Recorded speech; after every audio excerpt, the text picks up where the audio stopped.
Bu kanalın ilk videosuna xoş gəlmisiniz. Bu gün sizə gələcək layihələrinizdə işinizi qat-qat asanlaşdıracaq güclü bir platformanı göstərəcəm. Supabase. Bu videoda Supabase hesabının necə yaradıldığını, layihə konfiqurasiyasını necə quracağınızı, cədvəlləri sıfırdan necə yaradıb idarə edə biləcəyinizi addım-addım göstərəcəm. Bundan əlavə, real-time subscription mövzusuna toxunacaq. Həmçinin Supabase-in file storage sistemini praktik nümunələrlə izah edəcəm. Qısacası, Supabase-i tam şəkildə başa düşmək üçün lazım olan təməllərin hamısı bu videoda olacaq. Əgər öz tətbiqlərinizi daha peşəkar səviyyəyə qaldırmaq və daha sürətli backend qurmaq istəyirsinizsə, doğru yerdəsiniz. Videonu bəyənməyi və kanala abunə olmağı unutmayın. Çünki bundan sonra daha böyük, daha faydalı kontentlər olacaq. Hazırsınızsa başlayaq. Okey. Supabase-də hesabın yaradılması ilə kursumuza başlayaq. Bunun üçün supabase.com web saytına daxil oluruq. Buradan açılmış səhifədən Start Your Project butonuna klikləyirik. Bizi login və qeydiyyat pəncərəsinə yönləndirir. Qeydiyyatdan keçmək üçün Sign Up Now butonuna klikləmək lazımdır. Və yaxud da mövcud hesabınız varsa, e-mail passwordunuzu yazaraq və yaxud kitabla daxil ola bilərsiniz. Sign Up Now butonuna kliklərikdə e-mail və password xanalarının doldurulması tələb olunur və yaxud kitab hesabı ilə eyni ilə daxil olduğunuz kimi qeydiyyatdan keçmək mümkündür. Password hissəsinə şifrəni yaradarkən aşağıdakı böyük hərf, kiçik hərf olmağı, rəqəmin olmağı və xüsusi simvolun olmağı tələblərini yerinə yetirməliyik. Həm də şifrənin uzunluğu 8 karakterlə bərabər və yaxud çox olmalıdır. Bu əməliyyatı yerinə yetirib Sign Up butonunu kliklədikdə qeyd etdiyimiz e-mail ünvanına təsdiq linki göndərilir. E-mail ilə gələn təsdiq linkini klikləyirik və təsdiq linki bizi belə bir ekrana yönləndirir. Yeni orqanizasiyanın yaradılması. Yeni orqanizasiya dedikdə sizin şirkət və yaxud komanda nəzərdə tutula bilər və şəxsi layihə üçün özünüzün ad soyadınızı və yaxud nəzərdə tutduğunuz startupın adını qeyd edə bilərsiniz. Misal üçün, mən Kənan Müəllizadə olaraq qeyd edəcəm. Növ hissəsində şəxsi, təhsil məqsədli, startup, agency, company məqsədli növlər seçmək olar. Təbii ki, bizim kurs miqyasında şəxs seçə bilərsiniz. Ödəniş planı isə 3 cürdür. Pulsuz, pro və komanda üçün nəzərdə tutulmuş aylıq $599 olan. Yəni, bunların qiyməti artdıqca imkanları, database'in, storage'in həcmi qiymətə görə dəyişir. Bizim üçün isə free planı kifayət qədər yetərincə bəs edən olduğu üçün free-nin üzərindən davam edəcəyik. Create Organization butonunu klikləyirik.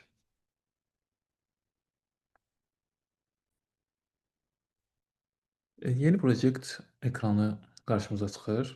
Yeni proyekt hissəsində orqanizasiya avtomatik olaraq seçilmişdir. Kənan Vəlizadə indicə yaratdığım orqanizasiyadır. Project name hissəsinə isə üzərində işlədiyiniz layihənin adını qoya bilərsiniz və istədiyiniz bir ad qoya bilərsiniz. Biz kurs ərzində To-Do List app yaradacaq və bu baxımdan To-Do List app olaraq layihənin adını qoymaq mümkündür. Database Passport isə PostgreSQL database'in şifrəsidir və çox tapılması rahat olmayan bir şifrə olmalıdır və bunun üçün bizə Generate a Password imkanı da qoyublar. Generate a Password butonuna klikləyirik və bu bizə çətin tapılan bir şifrə generate edir. Burada kopya etməyi yaddan çıxartmırıq və lazımlı bir yerdə saxlayırıq şifrəni. Region hissəsini isə layihəmizi, appimizi istifadə edən userlara daha yaxın bir region seçmək lazımdır. Azərbaycan, Bakı regionuna uyğun Asiya Pasifik regionu avtomatik olaraq default seçilmiş olaraq gəlir və biz də bu üzərindən davam edirik. Create New Project butonuna klikləyirik. Təbriklər. Layihəmiz hazırdır, hesabımızı yaratdıq və orqanizasiyamız da tamamlandı. Bu hissədə biz Supabase-in təklif etdiyi produktlarla tanış ola bilərik. Authentication, Storage, Edge Functions, Real-Time, WebSockets. Bu imkanların hər biri bizə çox rahatlıqlar verir proyekt ərsəyə gətirərkən. Bu mövzuların üzərində dayanacaq və başa düşməyə çalışacaq.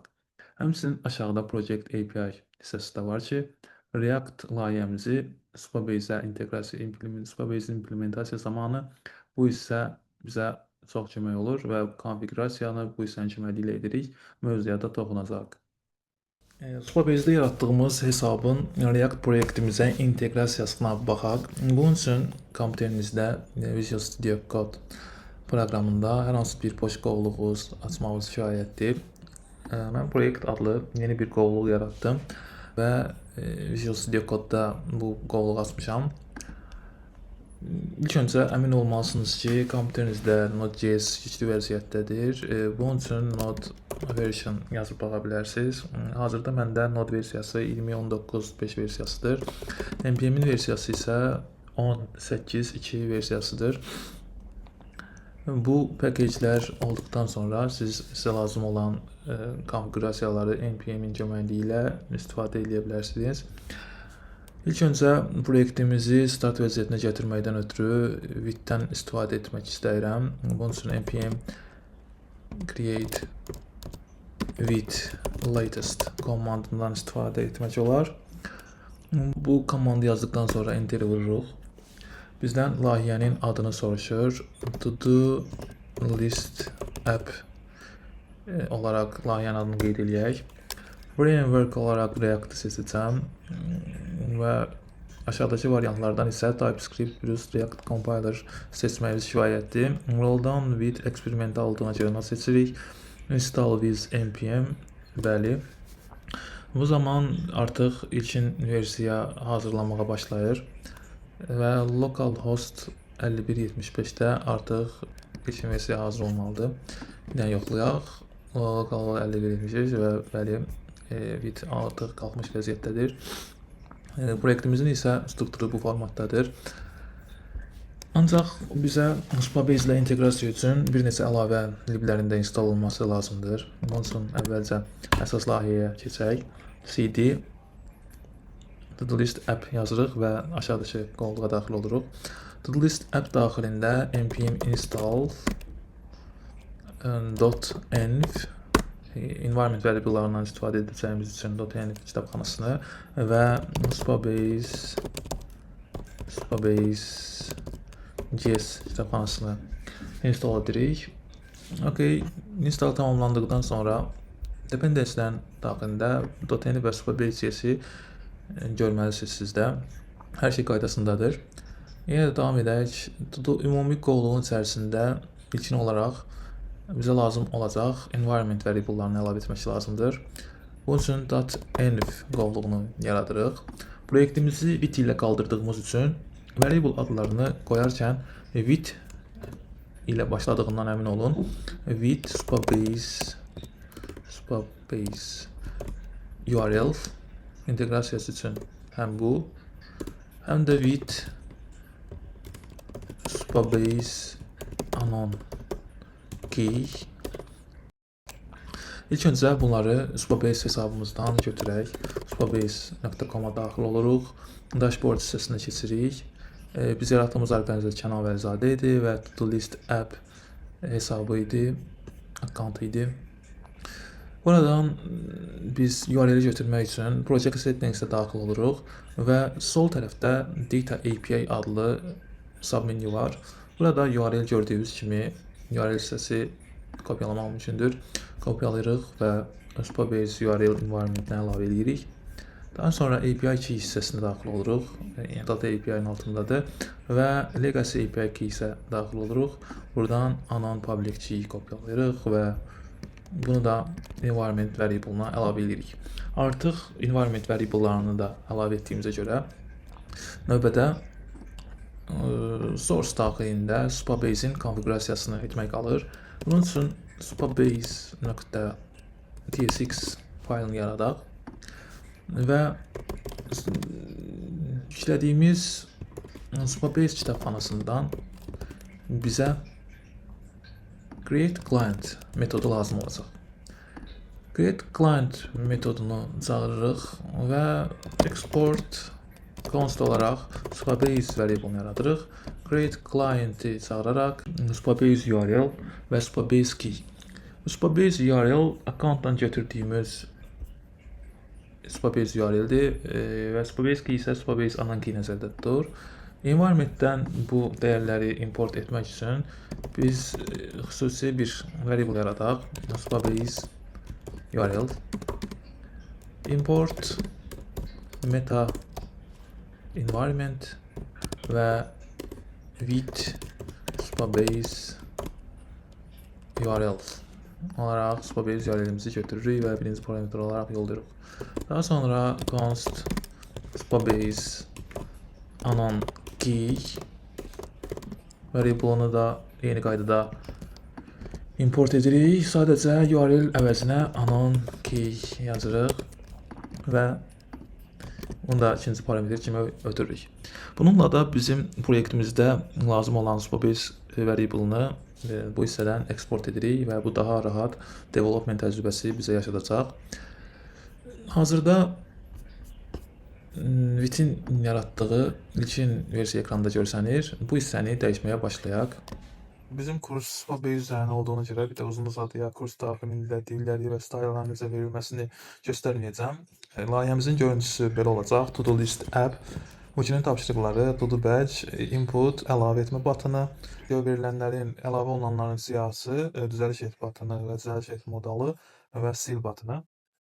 Biz bu kurs ərzində əməliyyatların gəlməsi, yəni get olunması, əlavə olunması, dataların düzəliş edilməsi, həmçinin silinməsi kimi funksiyalar yerinə yetirəcəyik, yəni qurutu məntiqi.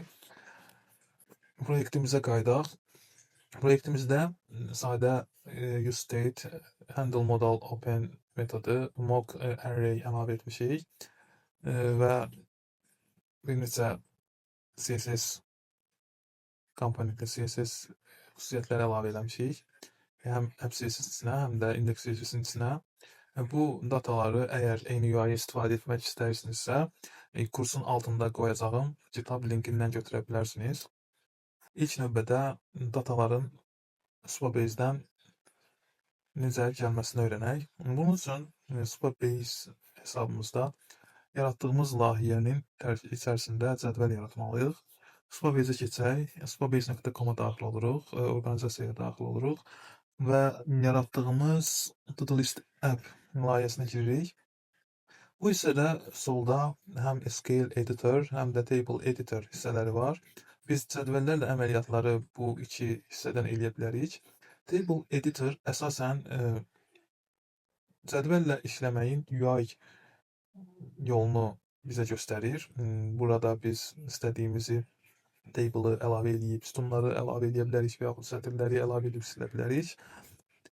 Ancaq SQL editor hissəsində cədvəllərlə işimizi kodlarla, SQL komandlarla yerinə yetiririk. SQL developerlər daha yaxşı bilər. Select olduz from, məsəl üçün belə komandlarla cədvəl üzərində əməliyyatlar etmək olar. Biz cədvəlimizi table editor hissəsindən yaradacağıq. İlk cədvəlimizi yaradaq. Onun üçün sol tərəfdə new table hissəsinə vururuq. Bu zaman menü açılır, side menu. Burada cədvəlimizin adı soruşulur. Cədvəlin adını to-dos qoyaq. Description, bizim üçün description elə də önəmli deyil, çünki layihəmiz elə də böyük və arxitektura elə də mürəkkəb deyil. Ona görə də description hissəsini boş qoya bilərik. Role və security çox önəmli bir mövzudur bu table'lar ilə bağlı. Daha çox login authorization dərsini keçdikdən sonra biz bu hissəyə qayıdacağıq. Ona görə də enable role və security-ni bağlayırıq. Yəni hər bir yerdən bu cədvələ access imkanı yaradırıq onu bağlamaqla. Real time hissəsinə də hələ ki toxunmuram.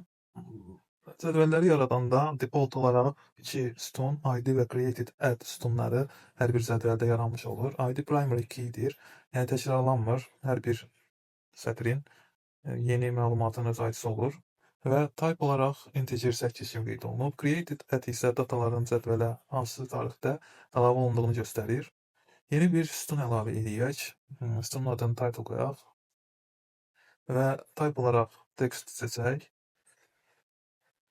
Bu hissədən isə biz əlavə opsiyalar pəncərəsini aça bilərik. Reasonable o deməkdir ki, yəni bu sətr, title hissəsi nə ola bilər. Amma bizim case'də bunun nə olmağını istəmirik. Ona görə də bu çeki üzərinə yapışdırırıq. Is unique, yəni unique olmalıdır. Bu hissədəki data, yəni bizə bu da lazım deyil. Unique olmağı və də önəmli deyil. Okay, reasonable yerləşdirdikdən sonra save butonuna vururuq. Artıq table'ımız, ilk table'ımız yaranmaq üzrədir və 3 dənə sütun cədvələ əlavə olunur. Cədvəlimiz yarandı. İstədiyimiz kimi buradan cədvələ datalar, rowlar insert edə bilərik. İlk rowumuzu əlavə edək. ID və created at default olaraq əlavə olunur. Title isə misal üçün kitab oxumağı burada əlavə edək. Kitab oxumaq. Okay. Yeni bir sətr əlavə etdik. Artıq biz bu table'a əlavə etdiyimiz environment variable'ları və Supabase config vasitəsilə əl çata bilərik. İndi isə komponentə daxil olarkən, yəni UseEffect istifadə edərək dataları gətirməyə çalışacağıq. UseEffect metodunu yazırıq. Ancaq Supabase'dən məlumatları sorğulayan zaman bizə məlumatlar prompt şəklində qayıdır və bunun üçün biz async bir funksiyon yaratmalıyıq. Get to do data olaraq qeyd eləyək və async bir funksiyon yaradaq. Bu funksiyonun daxilində yaratdığımız Supabase'i burada çağırmalı olacaq. Const belə bir curly bracket açırıq və Supabase'i çağırırıq. Supabase'dən from istifadə edirik. From, yəni hansı table'dan məlumatları gətirəcəyik. To-do cədvəlimizin adını yazırıq və select metodunu çağırırıq. Select ilə biz cədvəldəki bütün sütunların məlumatlarını gətirə bilərik. Həmçinin order metodu vasitəsilə də dataların hansı sıralama ilə gəlməsini seçə bilərik. Məsələn, mən created add sütunu üzrə və ascending tool edərək sıralamanı dataların cədvələ düşmə vaxtına uyğun eləyəcəm. Buradan həm bizə error, həm də data məlumatları gəlir. Əgər servisdə xəta baş verərsə, biz erroru konsola vermək istəyirik. Console log xəta. Okay. Xətanı console log'a belə yazırıq. Await yazmağı yaddan çıxarmamaq lazımdır. Okay. Əgər data gəlibsə, biz bunu state'də saxlamalıyıq. Const to do list deyə bir variable yaradaq və set to do list deyə metod use state vasitəsilə state'imizi yaratdıktan sonra bu hissədə biz istəyirik ki, datanı set to do listə set eləyək. O zaman bu hissədə type'a görə error verir və bizim artıq əvvəlcədən yaratdığımız to do item type tipimiz var və bu use state'ə bu type'ı verib array'i mənimsə edə bilərik və default value kimi boş array qoya bilərik. Artıq xəta ortadan qalxdı. İndi əlimizdə to do list array olmalıdır. Ona görə də bu mock, yaratdığımız mock data array'ini to do list array ilə əvəz eləyək və to do list length uzunluğu 0-dan böyükdürsə, unordered list yaranır və to do listin içərisindəki array'ləri map eləyərək onun valuesunu, title'ını, yəni göstəririk. Həmçinin zərəşir təsil batını da o qədər görsənəcək. Əgər heç bir məlumat yoxdursa, yəni array'də heç nə yoxdursa, hələ heç nə yoxdur, bir tapşırıq əlavə et, teksti görsənəcək. Okay. İndi isə ekranımıza keçək və yoxlayaq məlumatın düzgün işləyib işləmədiyini. Görürük ki, məlumat gəlmir. Network'ə daxil olaq. Aha, məlumat gəlmir çünki biz bu servisi yazmışıq, amma UseEffect daxilində çağırmaq lazımdır təbii ki. Okay, yenidən refresh edirik. Aha. Network'dən gördüyümüz kimi sorğumuz Supabase'ə gedir. Created add təcrübə sıralanır və həmçinin select hər biri olur. Bizə isə qayıdan məlumat bunlardır. Created at, yaranma tarixi, title, həmçinin ID. Qrup əməliyyatımızdan ilk növbədə get əməliyyatını uğurla yerinə yetirdik. İndi isə input'a məlumatı daxil edərək necə əlavə etmək lazım olduğuna baxaq. Əlavə et hissəsi buradan span vasitəsilə button vasitəsilə yerinə yetirilir. Button daxilində on-click yazırıq və əlavə olunması üçün biz yeni bir metod yazmalıyıq. Metodumuzun adını handle add new to do qoyaq. Asinkron metod olmalıdır. Biz handle add new to do'nu istifadə etmək üçün, yəni cədvələ yeni vərdiş əlavə etmək üçün bu inputun dəyərini bilməliyik. Bunun üçün yeni bir state yaratmaq lazımdır. Yeni state'imizin adı to do item olacaq. Set to do item yaradırıq həmçinin. Use state və bunu string kimi, type'ını string kimi verə bilərik və ikinci olaraq boş string olacaq. Input'un parametrlərindən, atributlarından value hissəsinə to do item'ı qeyd edirik. Onun içində isə event istifadə edərək set to do item çağırıb event nöqtə target nöqtə value veririk. OK, artıq input value'su dəyəri əlimizdə var və cədvələ yeni sətir əlavə edə bilərik. Handle add new to do metodumuzun daxilində yeni const yaradırıq və spabase'i await olaraq spabase'i də yenidən çağırırıq. From metodunu istifadə edirik to do stable-ından. Bu dəfə isə insert metodunu istifadə edirik və yeni object əlavə edirik. Objektdə sadəcə title dəyişəcəyik və title hissəsinə burada yaratdığımız to do item variable-ını qoya bilərik.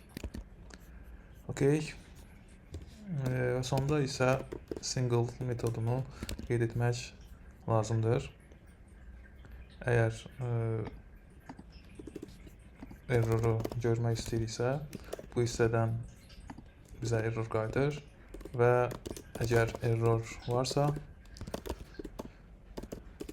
error mesajını biz konsola çıxarda bilərik. Biz cədvələ yeni sütun əlavə, sətir əlavə etdikdən sonra istəyərik ki, state'imiz yenidən, yəni inputun daxilindəki value yenidən boş olsun. Həmçinin məlumatlar yenidən çəkilsin ki, ekranın state'i update olsun. Bunun üçün get to do data metodunu burada yenidən çağıracağıq. OK. İndi isə yoxlayaq. Misal üçün bu hissədən kitab oxumaq var idi. İndi isə biz başqa bir məşğuliyyət velosiped sürmək. Velosiped sürmək əlavə edək. Bunu əlavə etməkdən qabaq network açaq. Əlavə eti vururuq. OK, 201 qaytardı və velosiped sürmək UI-da görsəndi. Yəni payloadda da baxa bilərik. Title hissəsində velosiped sürmək göndərilib. Həmçinin accountumuzda da, Spabase'də də baxsaq, görərik ki, cədvəl update olundu və velosiped sürmək buraya əlavə olundu. Artıq məlumatları gətirə bilirik, əlavə edə bilirik. İndi isə düzəliş etmə və yaxud da silmə metodlarından birini edəcəyik. İlk öncə silmə metodundan başlayaq. Silmə metodunu istifadə etmək üçün bizdə aşağıda belə bir button var, sil butonu. Bu hissədə on-click atributunu yazırıq və içərisində handle delete to do yaradacağımız metodun adını qeyd edirik və yeni bir metod yaradırıq. Handle delete to do deyə. Bu metodumuzda asinxron funksiya olacağı üçün async olaraq yaradırıq. Bu hissədə də eyni ilə adddə olduğu kimi erroru götürmək istəyirik. Həmçinin await çağırırıq. Spacedən istifadə edirik. From todos table'ından delete metodunu çağırırıq. Bunu çağırdıqdan sonra yəni equals metodunu çağırırıq. Bunun daxilində isə cədvəlin hansı datasına bərabər value-nu silməyi bizdən soruşulur. Bu hissədə bizə silinəcək sətrin ID-si lazımdır. Biz bu ID-ni delete butonuna vurarkən funksiyanın parametri kimi götürəcəyik. ID-ni bu hissədən qeyd elədim. Aşağı hissədə sil butonuna onClick-dən istifadə edərkən bu metodu belə çağıraq və handle delete to do metoduna ID-ni ötürək. ID bizə to-do listin içərisindən gəlir. T.id olaraq. OK. Artıq ID də bizə məlumdur. Bu string olacaq. ID-ni qeyd elədiyimizə görə artıq biz məlumatı silə bilərik. Və yenə də əgər error varsa, erroru konsola verə bilərik. Həmçinin bu əməliyyatı yerindən yetirdikdən sonra biz yenə də ümumi məlumatların gəlməsini istəyirik. Çünki ekranın yenilənməsini istəyirik. Delete metodundan sonra to do data metodunu çağırırıq. Yenidən yoxlayaq. Ekranı refresh edirəm. Kitab oxumaq, velosiped sürmək əməliyyatları əlavə olunub. Bundan əlavə mahnıya qulaq asmaq əlavə edək. OK, əlavə olundu. İndi isə silməyə çalışaq. Mahnıya qulaq asmaq silək. OK. Məlumat request method delete və ID nömrə 3 silindi. Yəni ekranda da yoxdur artıq. 204 no content statusunda qayıdıb. Space-ə də baxsaq, görərik ki, məlumat əlavə olundu və silindi. Kitab oxumağı da silsək, görərik ki, bu hissədən, cədvəldən kitab oxumaq bir ID nömrəli sətir silinib. İndi isə düzəliş et funksionallığını əlavə edək. Bunun üçün biz proyektdə strukturuna daha dəqiq baxmalıyıq.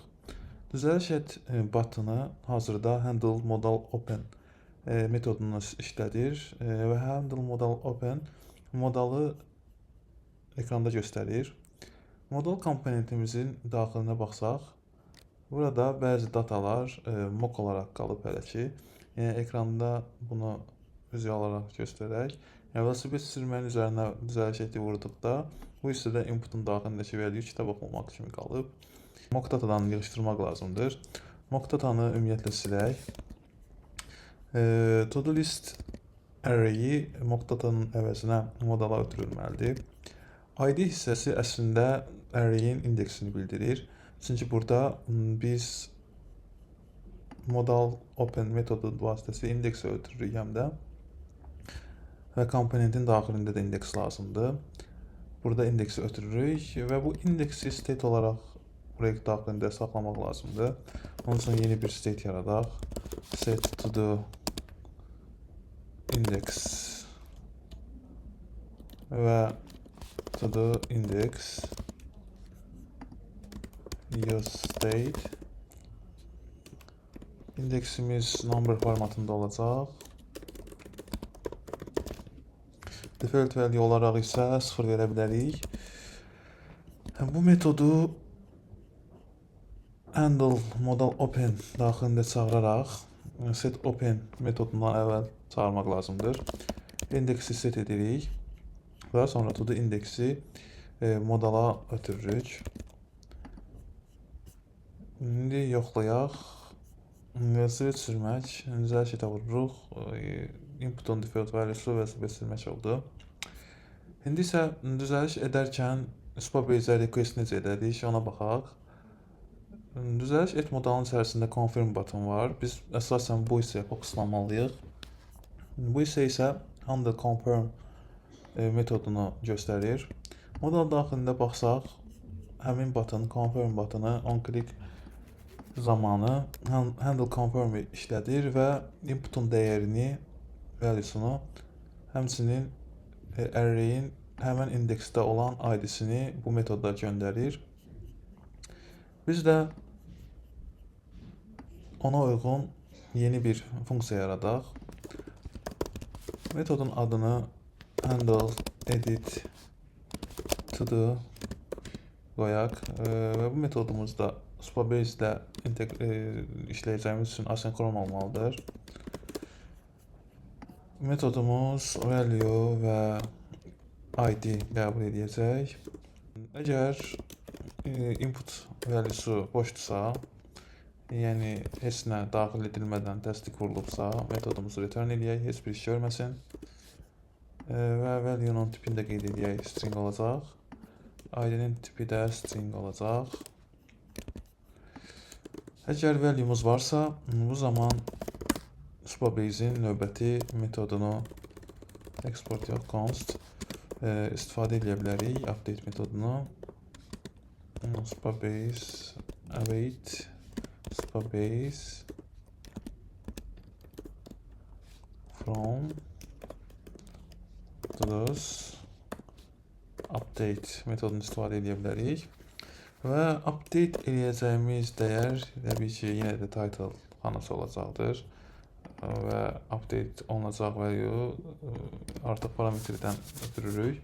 Value-nun title-ı map edirik və yenə də equals metodunu istifadə edərək ID-si biz göndərdiyimiz ID-yə bərabər olan sətri update eləyəcəyik. Update əgər uğursuz olarsa konsola göstərək error message kimi. Əgər uğurlu olarsa, yenidən ekranımızın state'inin bərpa olmasını istəyirik və bu səbəblə fetch get to the data-nı metodunu yenidən burada çağıra bilərik. OK, yenidən yoxlayaq. Velosiped sürmək.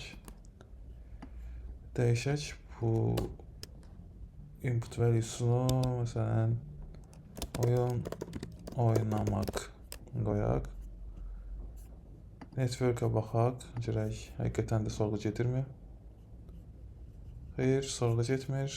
Bunun səbəbi biz handle edit to do metodunu bu hissəyə map etməmişik.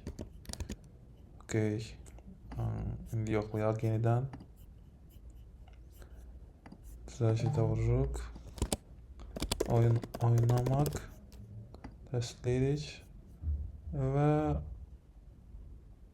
uğurlu olduğu görsənir, ekranda da dəyişdi. Sadəcə bir məsələ var ki, biz modalı bağlamırıq. Modalın bağlanmasını da koduna əlavə etmək lazımdır. Bu hissədə get to the data-dan sonra set open-i çağıraraq false yazmağımız modalın bağlanması üçün kifayətdir.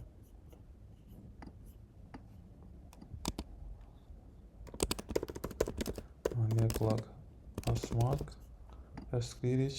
OK, indi istədiyimiz vəziyyətə gəldi. Və cədvəldə də baxsaq, Spabase-in özünün cədvəlində görərik ki, ID ikili sətrimizdə title dəyəri artıq update olunub. Bu videoda Spabase hesabının açılması React layihəsində ilkin konfiqurasiya və sadə CRUD əməliyyatlarının necə qurulduğunu addım-addım göstərdim. Artıq bu mərhələni tamamladıqdan sonra real bir tətbiqin əsas skeletonunu tam şəkildə başa düşürsünüz. Növbəti videolarda isə Spabase'in daha güclü xüsusiyyətlərini keçəcəyik. Authentication və login sistemi, RLS, Role Security qaydaları, Real-Time Subscriptions bu mövzulara baxacaq. Əgər bu seriyanın davamını izləmək istəyirsinizsə, kanala abunə olun və videonu bəyənməyi unutmayın.